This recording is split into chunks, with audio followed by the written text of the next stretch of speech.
मानयोग speaker साहब, 28 अगस्त 2018 एक छोटा सा कागज पंजाब विधान सभा तुसी देख सकते हो और ये 4 लाइन पंजाब विधान सभा की वैबसाइट के उत्ते है। मानयोग स्पीकर साहब, इस दे विच यही है कि उस दिन नूं 2018 28 अगस्त और 6 साल हो गए, 6 साल हो गए। उस दे विच यही सीगा कि जो तफ्तीश CBI कर रही है उसनूं वापस कर लिया जाए अते एक SIT का गठन किया जाए। वही SIT सीगी जिसका मैंबर मैनू भी बनाया गया सी। मानयोग स्पीकर साहब, 6 साल बाद भी दोबारा इस सदन दे विच चर्चा नहीं हुई। उस दिन सिर्फ इस मुद्दे के उत्ते चर्चा हुई सी और 28 अगस्त 2018 की कार्रवाई सदन की वैबसाइट पर मौजूद है। असीं सारे वेख सकते हैं किस तरीके दे नाल जोरदार तरीके दे नाल चर्चा हुई। मानयोग स्पीकर साहब, जो लोग इधर बैठे सन आज उधर चले गए। जो लोग उधर बैठे सी वो इस सदन दे विच आउण दे काबिल नहीं रहे। एक गुरु ग्रंथ साहब जी की बेअदबी का मसला है और एक गुरु साहब ने तय करना है कि किसने इधर बैठना है, किसने उधर बैठना है, तो किसने इस सदन दे विच आउण जोगे नहीं रहना है। इस करके तुसी इस सदन की कार्रवाई नूं कल एक दिन बढ़ाओ तो विस्तारपूर्वक असीं चर्चा करिए। मानयोग स्पीकर साहब, जो बेअदबी हुई सीगी ते प्रोटेस्ट होया सी, साडे कोल जिहड़ी तफ्तीश सीगी प्रोटेस्ट दी सीगी, गोलीबारी दी सीगी, बाबल कलां अते कोटकपूरा। स्पीकर साहब, प्रोटेस्ट का कारण की सी? जेकर असीं गल करिए ऑन रिकॉर्ड गल करिए, सरदार तरलोचन सिंह जी राज सभा के मैंबर सन, वो गवाह बने सीगे और मैनू उन्होंने बयान दिता सी।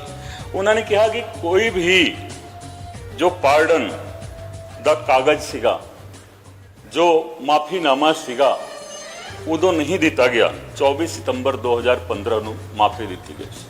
24 सितंबर 2015 उन्होंने कहा कि यह माफ़ीनामा 2007 दे विच स्वामी अग्निवेश जी ने दिल्ली पंजाब भवन दे विच बह के सारिਆਂ ने बह के उन्होंने ड्राफ्ट किया सी और वो 2007 दे विच वो लेके गए सीगे। उसे माफ़ीनामे दे उत्ते 2015 दे विच माफ़ी दी। मानयोग स्पीकर साहब, एक व्यक्ति नूं तनखैया करार दिता गया है श्री अकाल तख्त साहिब वालों। हर पासे देखो उस मुद्दे दे उत्ते चर्चा हो रही है। तनखैया क्यों करार दिता गया? उस व्यक्ति का दोष है बेअदबी कराउण दे विच, और जदों बेअदबी हो गई तो इन्वेस्टिगेशन तो हो सकता सी। इन्वेस्टिगेशन की कराउणगे? उन्होंने शांतिपूर्वक तुहाडे हल्के दी गल कोटकपूरा दे विच ते नाल ही बहबल कला दे विच गोली चलवाई। हज़ारां दी संख्या दे विच लोकी इंजर्ड होए, 2 व्यक्ति शहीद हो गए। मानयोग स्पीकर साहब, जो माफ़ीनामा दिता गया सी SGPC के खाते तो करोड़ रुपए तो वध पैसा लगा के ਉਹਦਾ एडवरटाइजमेंट किया गया सी 92 ਲੱਖ कि असीं बहुत वधिया किया, बहुत वधिया किया। असीं बोलते हाँ कि पंजाब एक सिख बहुल स्टेट है पूरे हिंदुस्तान दे विच, तो श्रोमणी कमेटी माफ़ीनामे दे उत्ते एडवरटाइजमेंट कर रही है। ये देखो, और वो सरकार करवा रही है। जिस सरकार दे उत्ते, जिस सरकार दे हाथ दे विच SGPC की बागडोर सीगी। मानयोग स्पीकर साहब, वो माफ़ी मांग रहे हैं। 262 नंबर मुकदमा है 2007 का, बठिंडा सिटी का, जो स्वांग रचन का केस सी। गुरु गोबिंद सिंह जी का स्वांग रचिया गया सी। 30 जनवरी 2012 को इलैक्शन सीगा, जनरल इलैक्शन, और 5 दिन पहला वो मुकदमा कैंसिल कराया जा रहा है। मानयोग स्पीकर साहब, अफसर साहिबान भी बैठे ने इस सदन के विच, पत्रकार साहिबान भी बैठे ने। जदों मानयोग गवर्नर साहब वालों 196 CRPC के तहत सैंक्शन दे दिता जाता है, उस तो बाद की एक थानेदार की हिम्मत है सर कि वो मुकदमा कैंसिल कर देवे। तफ्तीश मैं की थी सर, तफ्तीश मैं की थी। कारण किसी का उस केस ਨੂੰ ਖਾਰਿਜ ਕਰਾਉਣ ਦਾ, क्योंकि कैप्टन साहब देखो इस हाउस ਦੇ ਵਿੱਚ ਬੈਠਣ ਦੇ ਕਾਬਿਲ नहीं रहे ਤੇ दूसरे ਇਹਨਾਂ ਦੀ ਸਾਂਝ ਹੋ ਗਈ ਸੀ। ਅੱਜ ਵੀ मैं बोल रहा हूं सर कि जो रिपोर्ट खारिज हुई है पैरावाइज ਹੁਣ ਤਾਂ वो ਕਿਸੇ भी कोर्ट ਦੀ ਕਾਰਵਾਈ ਦਾ ਹਿੱਸਾ नहीं ਰਿਹਾ ਨਾ ਸਰ। ਤੇ ਇਸ ਸਦਨ ਦੇ ਵਿੱਚ ਤੁਸੀਂ ਉਸ ਰਿਪੋਰਟ ਨੂੰ ਮੰਗਾਓ, ਪੁਲਿਸ ਹੈੱਡਕੁਆਰਟਰ ਦੇ ਵਿੱਚ ਮੌਜੂਦ ਹੈ, ਅਦਾਲਤ ਦੇ ਵਿੱਚ ਮੌਜੂਦ ਹੈ, ਲੇਕਿਨ ਉਹ ਹੁਣ ਰਿਕਾਰਡ ਰੂਮ ਦੇ ਵਿੱਚ ਹੈ। ਪੈਰਾਵਾਈਜ਼ ਅਸੀਂ ਚਰਚਾ ਕਰਦੇ ਹਾਂ ਸਰ, ਸਾਰਾ ਭੇਦ ਖੁੱਲ ਜਾਏਗਾ और दूध ਦਾ दूध पानी ਦਾ पानी हो जाएगा कि कौन किस पासे है, किस दी की करतूत है सर। तो 262 नंबर मुकदमा 2007 मुख मंत्री साहब नहीं है, ਤੁਸੀਂ ਵੱਖਰੇ ਤੌਰ ਤੇ ਇਨਕੁਆਇਰੀ ਕਰਵਾ ਦਿਓ ਕਿ ਕਿੰਨਾ ਹਾਲਾਤਾਂ ਦੇ ਵਿੱਚ ਉਸ ਮੁਕਦਮੇ ਨੂੰ ਕੈਂਸਲ ਕੀਤਾ ਗਿਆ ਸਰ। ਛੋਟੀ ਸੀ ਗੱਲ ਹੈ ਸਰ, MSG 2 ਇੱਕ ਮੂਵੀ ਸੀਗੀ 25 सितंबर ਨੂੰ ਰਿਲੀਜ਼ ਕਰਾਈ ਗਈ ਸੀਗੀ 2015 ਦੇ ਵਿੱਚ, ਤੇ 7 ਦਿਨ ਬਾਅਦ ਰਿਲੀਜ਼ ਹੋ ਰਹੀ ਹੈ ਸਿੰਘ ਇਜ਼ ਬਲਿੰਗ ਅਕਸ਼ੈ ਕੁਮਾਰ ਵਾਲੀ ਫਿਲਮ। ਤੇ ਇਸ ਫਿਲਮ ਦੇ ਉੱਤੇ ਸਿੱਖ ਸੰਗਤ ਨੇ ਵਿਰੋਧਤਾ ਜ਼ਾਹਿਰ ਕੀਤੀ ਸੀ ਤੇ ਕਿਹਨਾਂ ਹਾਲਾਤਾਂ ਦੇ ਵਿੱਚ ਪੁਲਿਸ ਪ੍ਰੋਟੈਕਸ਼ਨ ਦੇ ਵਿੱਚ ਇਹ ਦੋਵੇਂ ਮੂਵੀਜ਼ ਨੂੰ ਰਿਲੀਜ਼ ਕਰਵਾਇਆ ਗਿਆ। ਜਦੋਂ ਪ੍ਰੋਟੈਸਟ ਹੋਇਆ ਔਰ ਗੋਲੀਬਾਰੀ ਹੋਈ ਉਸ ਤੋਂ ਇਮੀਡੀਏਟ ਪਹਿਲਾਂ ਇਹ ਸਾਰਾ ਕੁਝ ਹੋਇਆ ਸੀ ਸਰ। ਇਹੀ ਕਾਰਨ ਸੀਗਾ ਕਿ ਪ੍ਰੋਟੈਸਟ ਹੋਇਆ ਸੀ। ਤੇ ਮੇਨ ਕਾਰਨ ਪ੍ਰੋਟੈਸਟ ਦਾ ਇਹੀ ਸੀ ਕਿ ਪਹਿਲਾ ਮਾਫੀਨਾਮਾ, ਦੂਸਰਾ MSG 2 the release, Singh is Warring the release ਅਤੇ ਤੀਸਰਾ ਮਾਫੀਨਾਮਾ ਸੀ। ਠੀਕ ਹੈ, ਮਾਫੀਨਾਮਾ। मैं दोबारा बोलता हूँ, प्रोटेस्ट का कारण एक तो हो गया बेअदबी, दूसरा हो गया ਸਿੰਘ इज ਬਲਿੰਗ ਅਤੇ MSG 2 ਦਾ ਰਿਲੀਜ਼ जो कि सिख संगत ਦੀਆਂ ਭਾਵਨਾਵਾਂ ਦੇ ਖਿਲਾਫ ਜਾ ਕੇ ਹੋਇਆ ਸੀ। ठीक, और तीसरा जो माफीनामा दिता गया ਸੀ। अपना टाइम हो गया सर, एक सेकंड मैं लवांगा। SIT ਦੀ ਗੱਲ ਹੁੰਦੀ ਹੈ, 5 ਮੈਂਬਰੀ ਕਮੇਟੀ ਸੀਗੀ, ਬਾਜਵਾ ਸਾਹਿਬ ਨੇ ਵੀ ਕੱਲ ਇੱਕ ਅਫਸਰ ਦੀ ਤਾਰੀਫ ਕੀਤੀ ਸਰ। ਉਹ ਅਫਸਰ ਕੋਈ ਤਫਤੀਸ਼ ਨਹੀਂ ਕਰਦਾ ਸਰ, ਔਨ ਰਿਕਾਰਡ ਹੈ। ਤੁਸੀਂ ਪੂਰੀ SIT ਦੀ ਕਾਰਵਾਈ ਮੰਗਾ ਲਓ, ਕੇਸ ਡਾਇਰੀ ਲਿਖੀ ਜਾਂਦੀ ਹੈ ਜਿਸ ਨੂੰ ਪੰਜਾਬੀ ਦੇ ਵਿੱਚ ਅਸੀਂ ਜਿਮਨੀ ਬੋਲਦੇ ਹਾਂ। ਜੋ ਕੇਸ ਡਾਇਰੀ ਲਿਖੀ ਜਾਂਦੀ ਹੈ ਉਹ ਕੇਸ ਡਾਇਰੀ ਹੀ ਤਫਤੀਸ਼ ਦਾ ਹਿੱਸਾ ਬਣਦੀ ਹੈ। ਕਿ ਪ੍ਰਬੋਧ ਕੁਮਾਰ ਜੀ ਨੇ ਇੱਕ ਵੀ ਕੇਸ ਡਾਇਰੀ ਲਿਖੀ ਹੈ? ਆਪਣੇ ਆਪ ਨੂੰ ਬੋਲਦੇ ਸੀ ਕਿ ਮੈਂ ਤਾਂ ਸਿੱਟ ਦਾ ਮੁਖੀ ਹਾਂ। ਕੋਈ ਐਸਾ ਆਰਡਰ ਨਹੀਂ ਹੈ ਸਰ, ਕੋਈ ਐਸਾ ਆਰਡਰ ਨਹੀਂ ਹੈ। ਜੇਕਰ ਹੋਵੇ ਤਾਂ ਕੋਈ ਲਿਆ ਕੇ ਇੱਥੇ ਸਦਨ ਦੇ ਵਿੱਚ ਦਿਖਾ ਦੇਵੇ। उस व्यक्ति ने, उस अफसर ने एक भी केस डायरी नहीं लिखी है। जेकर लिखी हो तो इतने लिया के रख दिता जाए सर।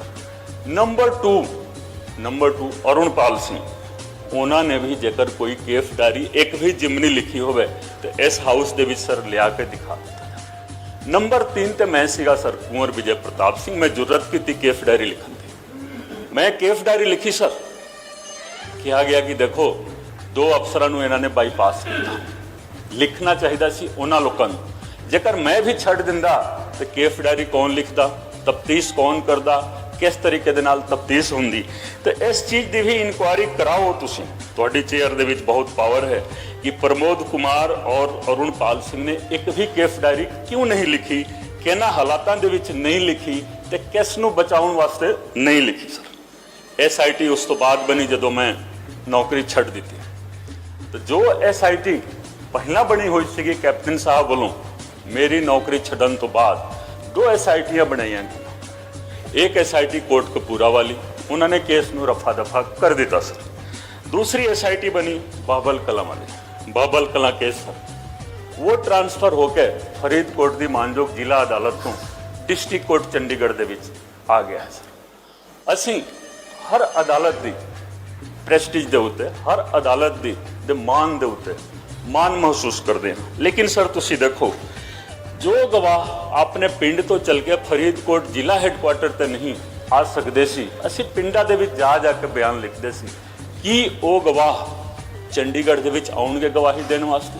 वो भी सर 2015 का मसला है और 2024 हो गया। पंजी तो हो सकता है कि चार्ज फ्रेम हो जाए तो वो कार्रवाई कोर्ट दे विच शुरू होवे।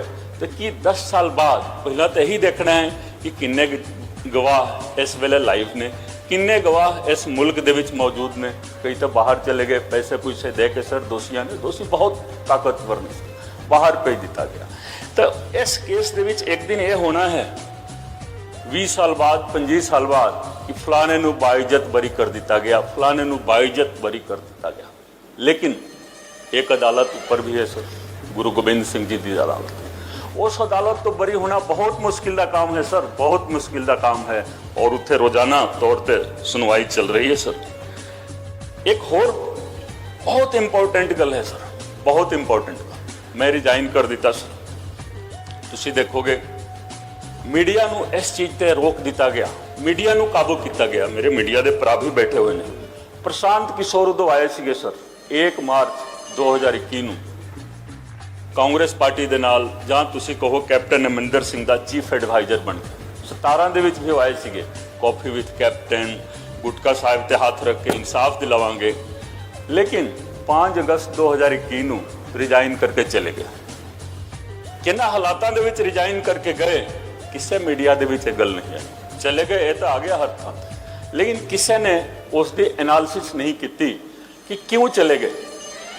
आज इंडिया के सब तो बड़े चोण रणनीतिकार इलैक्शन स्ट्रैटेजिस्ट बनते हैं, लेकिन वो क्यों चले गए प्रशांत किशोर जी रिजाइन करके, इस दे उत्ते भी चर्चा होनी लाजमी है सर पंजाब दे विच। और खास करके तुसी देखो जो शहीदां दी धरती है, शहीदां दी धरती है सर, और उत्थे सिर्फ खिलवाड़ हो रहा है सर, भावनावां दे नाल खिलवाड़, धार्मिक भावनावां दे नाल खिलवाड़ हो रहा है। कोई एक इलैक्शन जीत के, 2 इलैक्शन जीत के, लेकिन इस मुल्क नूं, इस पंजाब नूं बर्बाद किया जा रहा है सर। 18 सितंबर 2021 नूं कैप्टन साहब नूं भी जाना पै गया सर। लिस्ट लंबी है सर, ठीक, लेकिन आपां सर शेरो शायरी बहुत हुंदी है सदन दे विच, 2 लाइन मेरे वालों भी सुन लो। मैनूं लगता है कि तुसीं पसंद करोगे। शेरो शायरी नहीं है सर। ये देश देश नहीं होता अगर पिता दशमेश नहीं होता। क्या बात? ये देश देश नहीं होता अगर पिता दशमेश नहीं होता। जोरावर जोर से बोला, फतेह सिंह शोर से बोला, जोरावर जोर से बोला, फतेह सिंह शोर से बोला, रखो ईंटें भरो गारे, चुनो दीवार हत्यारे। ये दीवार बोलेगी हजारों साल बोलेगी, ये दीवार बोलेगी हजारों साल बोलेगी, निकलती सांस बोलेगी बारंबार बोलेगी, हमारे देश की जय हो, हमारे धर्म की जय हो, हमारे देश की जय हो, हमारे धर्म की जय हो, पिता दशमेश की जय हो, श्री गुरु ग्रंथ की जय हो, पिता दशमेश की जय हो, श्री गुरु ग्रंथ की जय हो। वाह। गुरु साहब फरमाਉਂਦੇ ਆ, मानसा के दीवानों कोई नस भज निकले, हर दीवानों कोई किथे जाया। सो अज गुरु साहब बेर कर, अज गुरु ग्रंथ साहब महाराज जी का प्रकाश दिहाड़ा भी है। तो आप सब नूं बहुत बधाई।